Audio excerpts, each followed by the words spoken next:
Précédemment, dans Cartel Nord. En 2023, l'enchaînement sans précédent de fusillades à Marseille marque un tournant dans les règlements de compte. Désormais, les clans tirent en rafale sur les points de deal adverses. Ils viennent abattre le charbonneur ou le chouf, en tout cas un membre du clan, peu importe qui il est. Qu'on va tirer à l'arme de guerre, à peu près n'importe où, ça pose une ambiance.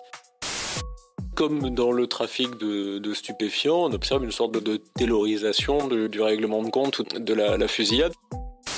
L'emprise des narcotrafiquants s'étend désormais dans toute l'économie réelle. C'est le nerf de la guerre, la raison pour laquelle les narcotrafiquants se livrent des conflits sans merci. Dans les citadelles de la drogue, comme la cité de la Castellane ou celle des Lauriers, les trafiquants n'ont qu'un but, faire le plus d'argent possible. En 2024, les points de deal les plus lucratifs génèrent des profits quotidiens considérables, dépassant régulièrement les 50 000 euros. De l'argent sale à transformer en argent propre via différents moyens, différentes méthodes, toujours plus complexes. Dans ce dernier épisode de la saison 2, décryptage des stupéfiants circuits de blanchiment d'argent. Bienvenue dans la deuxième saison de Cartel Nord, une plongée inédite au cœur d'un réseau de trafic de drogue. Un podcast original, La Provence. Épisode 6. Comment les narcotrafiquants blanchissent les millions d'euros du trafic. En France, le trafic de drogue génère chaque année des sommes considérables. En 2023, le chiffre d'affaires s'élèverait à 3,5 milliards d'euros. Et point de départ de cet argent du trafic, le consommateur. Comme pour ses courses, il a le choix, aller sur place, sur le point de deal, ou se faire livrer à domicile. Les clients, en fait, c'est des petits consommateurs, donc ils viennent pour 20 ou 50 euros. La commissaire divisionnaire Sandrine Détampes est chef de la brigade criminalité financière au service interdépartemental de la police judiciaire. C'est rarement au-delà, mais par contre, ils font la queue. C'est le drive, c'est pour ça qu'on appelle le drive. C'est vraiment, ils font la queue comme au McDo, donc à coup de 50 euros, ça va vite. Bout à bout, ce nombre de consommateurs se compte en millions. D'après l'Office français des drogues et toxicomanie, il y a en France 5 millions de consommateurs de cannabis et 600 000 de cocaïne. Et pour se fournir, rien de plus simple. Comme au supermarché, le consommateur peut choisir entre différents produits, différentes quantités et différents prix. Déjà, même à l'échelle du point de deal, les produits sont identifiés par leur prix. Il y a un équivalent en euros. Je veux un 10, je veux un 20, je veux un 50, que ce soit de la coke ou surtout du shit. Ça correspond à une certaine dose dans l'esprit collectif, on va dire. Florent Bonnefoy est journaliste au service faits divers de La Provence, spécialisé dans les affaires de narcobanditisme. Ouais, c'est affiché sur les murs du point de deal, un 10, un 20, un 30, un 50, ça peut varier un petit peu. Au niveau du grammage, pas forcément, mais en termes de qualité, après, c'est ce qui va faire l'attrait d'un point de deal ou d'un autre. C'est que pour un 20, on en a un peu plus, ou elle est un peu meilleure, elle est un peu plus forte, elle est un peu moins coupée. Une fois entre les mains des trafiquants, l'argent accumulé au fil de la journée est rapidement déplacé pour être mis en sécurité. Et à un moment, cet argent est récupéré. Alors effectivement, par qui il est récupéré, où est-ce qu'il va ? Très clairement, chez des nourrices, ce qu'on appelle des nourrices d'argent. Et il faut vraiment distinguer les nourrices de produits de stupéfiants des nourrices d'argent, parce que ce ne sont pas les mêmes personnes. Et vous ne trouverez jamais un endroit où sont stockés et le produit et l'argent. Donc c'est vraiment un métier à part, j'allais dire, dans tous ces petits métiers qu'on peut voir dans le business des stupes. Alors ces nourrices, elles se situent soit dans une cité, mais dans une autre cité, parce que l'idée, c'est quand même d'être discret, donc voilà, de ne pas trouver la planque. Donc l'argent, il va partir, mais dans une autre cité. Soit carrément hors des cités et dans des quartiers populaires, et qui ne sont pas des cités. On pense que c'est une fois par jour. Maxi, quand c'est des gros points de deal où il y a du coup beaucoup d'argent, ça peut être 2 fois par jour, mais voilà. En fait, sur les point de deal, l'argent, il a le circuit un peu inverse de celui de la drogue, c'est-à-dire qu'il remonte le réseau, il remonte les strates, il est concentré, il est stocké dans des zones sécurisées, ça va être des appartements nourris, ça va être des box.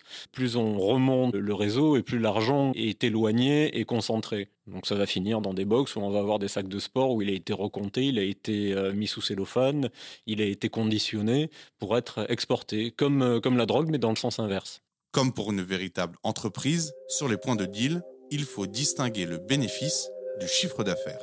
Tous ces milliers d'euros collectés ne vont pas directement dans la poche des gérants du réseau. Une partie est d'abord utilisée pour faire tourner la boutique. C'est une erreur de penser que cet argent-là, dans sa totalité, n'est que du profit. C'est pas un bénéfice, en fait. Cet argent-là, il y a une petite partie qui est un bénéfice. Mais enfin, il y a une grosse partie qui est utilisée pour payer le fonctionnement du trafic, en fait. Des trucs tout bêtes, faut payer les guetteurs, faut payer les vendeurs. Et là, on ne parle pas de gens très, très haut placés, hein, mais je veux dire, toutes ces petites mains, faut les payer. Faut payer leur nourriture, faut payer les voitures, faut payer les armes. Voilà, il y a beaucoup de monde à payer. Encore une fois, c'est pas l'argent, le calcul qu'on fait de rendement quotidien sur un point de deal ne correspond pas à un bénéfice total. C'est cet argent, en fait, c'est un business, c'est une entreprise, en fait. Il faut vraiment voir ça comme une entreprise. Donc, une entreprise, il faut la faire fonctionner. Et après, si ça marche très bien, vous en tirez un bénéfice. C'est exactement la même chose. Frais de personnel, frais de gestion, les dépenses sont calquées sur le modèle d'une entreprise légale. Mais dans ce business illégal, d'autres frais doivent être pris en compte. En charge de différentes enquêtes sur les narcotrafiquants, la commissaire Sandrine Détampes révèle cette face cachée de l'argent sale. Il faut payer les veuves et les mères qui ont perdu des enfants.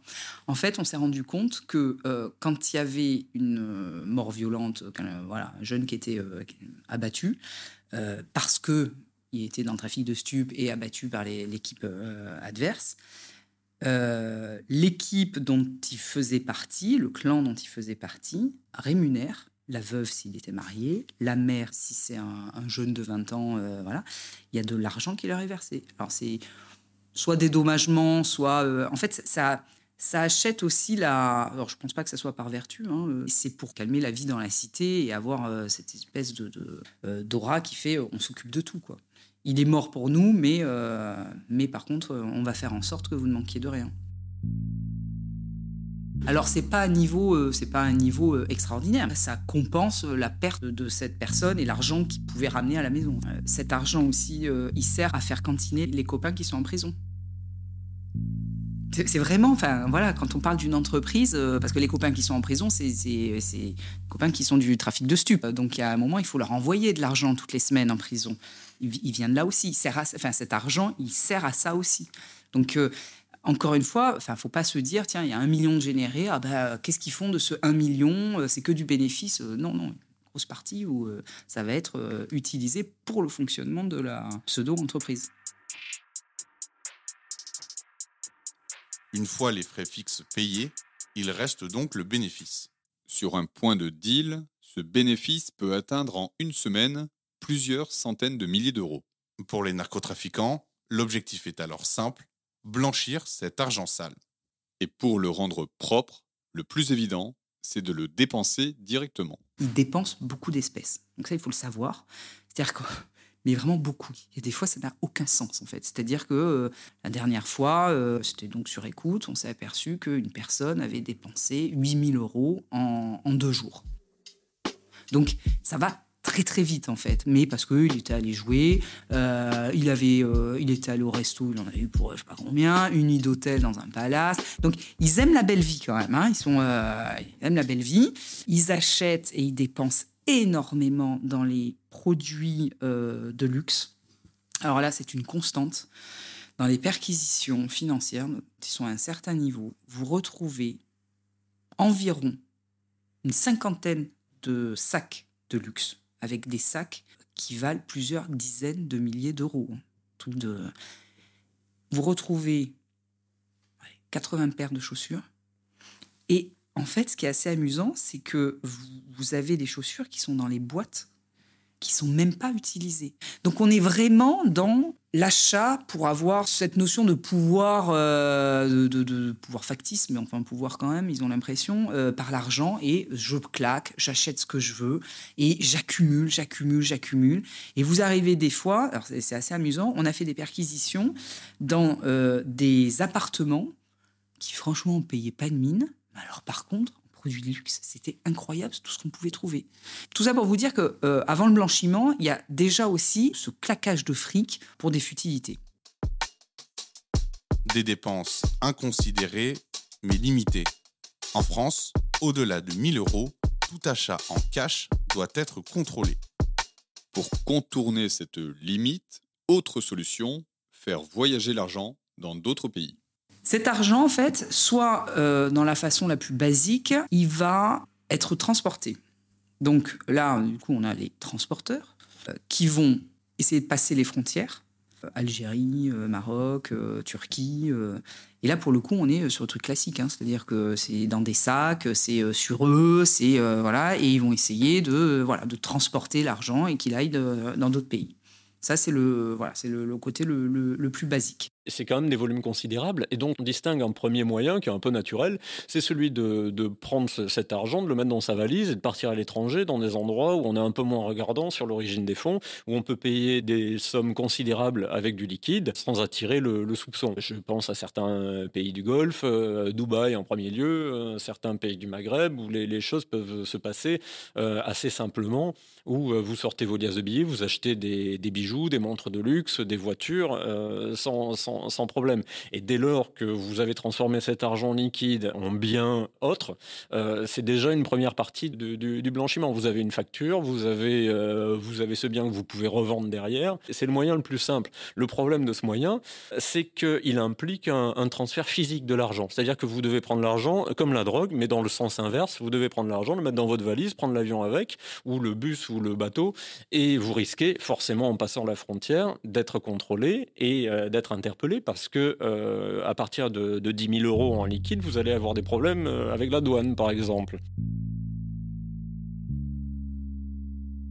Pour éviter ce type de désagrément, il existe un autre moyen de déplacer cet argent, la compensation. L'argent est alors transféré sans être physiquement transporté, mais sa valeur, son montant, est transmis oralement entre deux personnes d'un pays à l'autre. Alors, ces circuits de compensation, le principe, c'est que l'argent ne passe pas la frontière. Donc, on perd le risque d'être contrôlé avec les poches pleines de cash, parce que l'argent reste en France, mais sa valeur est transférée dans d'autres pays, sous la forme de biens immobiliers, par exemple, sous la forme de véhicules. Mais pour faire ça, il faut des gens de confiance, disons. Il y a des banquiers occultes, on appelle ça des sarrafs. C'est une tradition qui est séculaire dans certains pays arabes.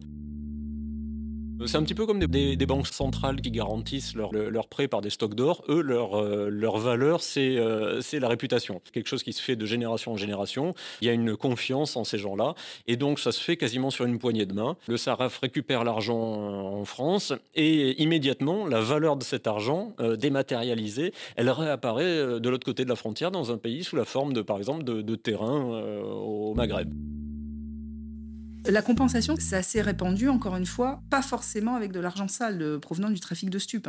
Encore une fois, toutes les personnes d'origine maghrébine qui sont commerçants, ou pas d'ailleurs, qui travaillent en France mais qui ont laissé leur famille au Maghreb, leur intérêt, c'est que cet argent-là soit envoyé à la famille. S'ils l'envoient de façon légale, ils vont être taxés à 50%. Donc, l'idée, c'est de contourner, et c'est là où on va avoir vraiment le système de compensation. C'est une sorte de réseau bancaire occulte où en fait les flux financiers sont virtuels et reposent sur des valeurs qui sont déjà sur place et qui sont compensées. C'est-à-dire qu'une valeur de 100 000 € qui est transformée en terrain de 100 000 € de l'autre côté de la frontière, mais quelque part à charge de revanche.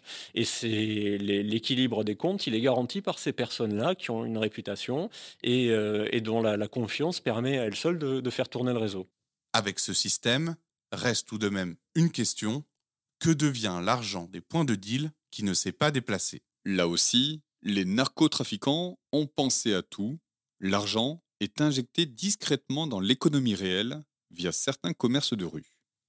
Il y a un moyen de compenser cet argent qui est virtuellement, par exemple en Algérie, c'est d'injecter le liquide en France dans un réseau d'épiceries de nuit, par exemple, qui vont d'un coup avoir une caisse occulte importante et qui vont petit à petit transformer cet argent qui est là sous la forme de ventes qui n'ont pas forcément existé ou qui sont surévaluées. Et donc petit à petit, on va blanchir cet argent dans le chiffre d'affaires d'une épicerie ou d'un commerce.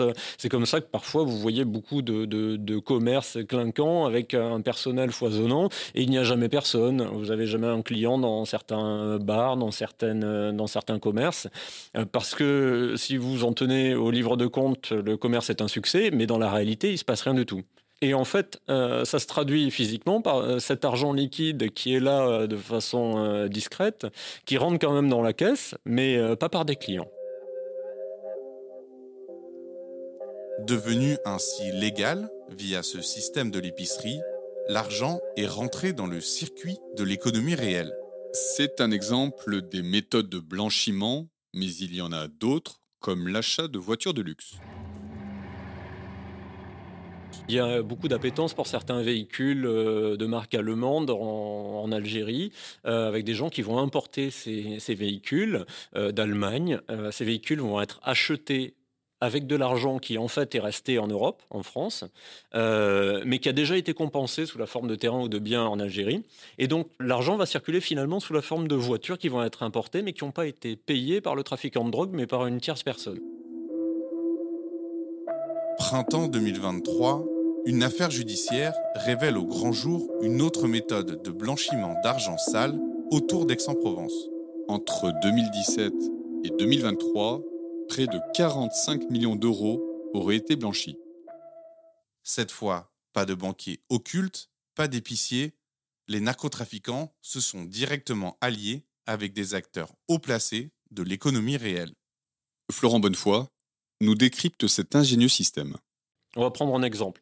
Vous avez 100 000 euros en cash qui est issu du trafic de stupéfiants, et en face, vous avez une société qui fait des travaux publics, qui a besoin de rémunérer de la main-d'œuvre au black, et qui, elle, a besoin de 100 000 euros en cash pour payer sa main-d'œuvre. Bon, c'est très simple. Les billets vont être remis à la société de BTP par le producteur, disons, de stup. Il y a évidemment des intermédiaires. Forcément, la société qui reçoit ce cash doit le rembourser. Et pour le rembourser, elle va passer par d'autres sociétés, par exemple en louant des engins de travaux publics. Vous avez besoin d'une tractopelle, en tout cas sur le papier, elle va louer des tractopelles, parfois un peu trop chères par exemple. Elle va payer le plus légal du monde, hein. Elle va faire un virement ou un chèque à une société de location d'engins de chantier. Sauf que cette location n'a jamais eu lieu. Donc vous avez une troisième société qui va encaisser de l'argent a priori légal d'une société de BTP, qui va générer même une facture, sauf qu'elle n'a peut-être même pas les engins de chantier et la prestation n'a pas eu lieu. Donc c'est une fausse facture. Donc vous avez une troisième société qui a vendu une fausse prestation à une boîte de BTP qui avait du cash à compenser à son fournisseur de cash. Et c'est par cette société tierce de location qui va fournir une prestation fictive que le fournisseur de cash et donc, in fine, le dealer va se rémunérer. Ça se fait pas en cercle fermé. Entre-temps, il va y avoir d'autres sociétés intermédiaires, plus ou moins fictives, plus ou moins rentables, qui vont permettre de brouiller les pistes. Donc en fait, c'est pas une économie vraiment circulaire, mais c'est plutôt une sorte d'étoile où il y a plein de structures un peu occultes avec un seul but, hein, c'est de faire revenir les flux entre les mains des trafiquants et surtout de brouiller les pistes.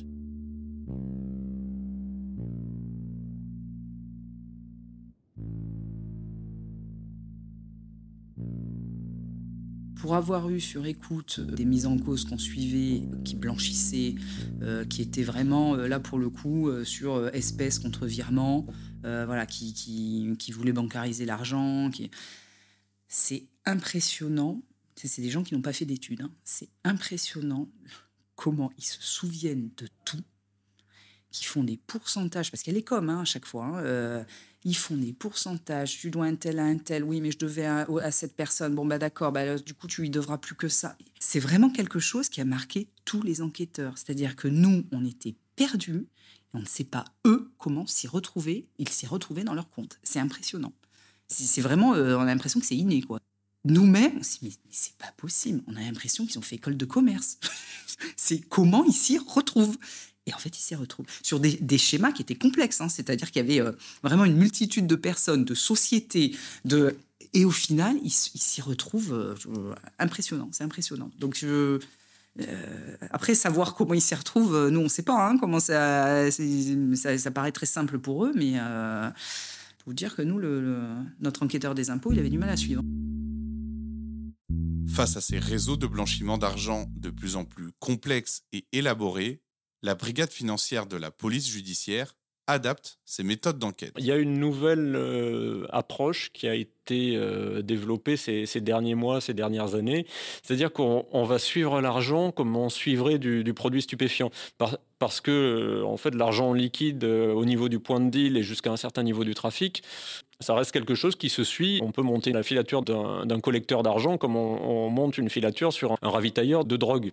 C'est à peu près la même chose. Ça ne demande pas une technicité d'enquête particulière. Simplement, c'est du travail de police. C'est-à-dire qu'on va suivre un type qui va chercher un sac d'argent et qui va le ramener à un collecteur, qui va lui-même le ramener, le concentrer à un autre niveau du réseau.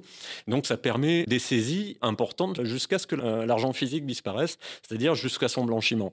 Pour resserrer l'étau autour des narcotrafiquants et des réseaux de blanchiment, la brigade financière s'intéresse de plus en plus aux flux financiers. On va gratter et faire des notes sur tout le contexte financier qui entoure une personne notoirement connue pour trafic de stupéfiants notamment.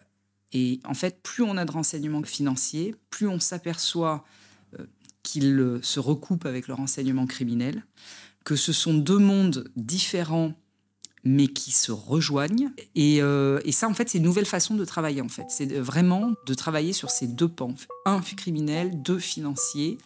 Et l'idée, en fait, c'est de travailler sur des objectifs sous ces différents axes pour avoir le maximum d'infos et justement les attaquer sur le biais financier.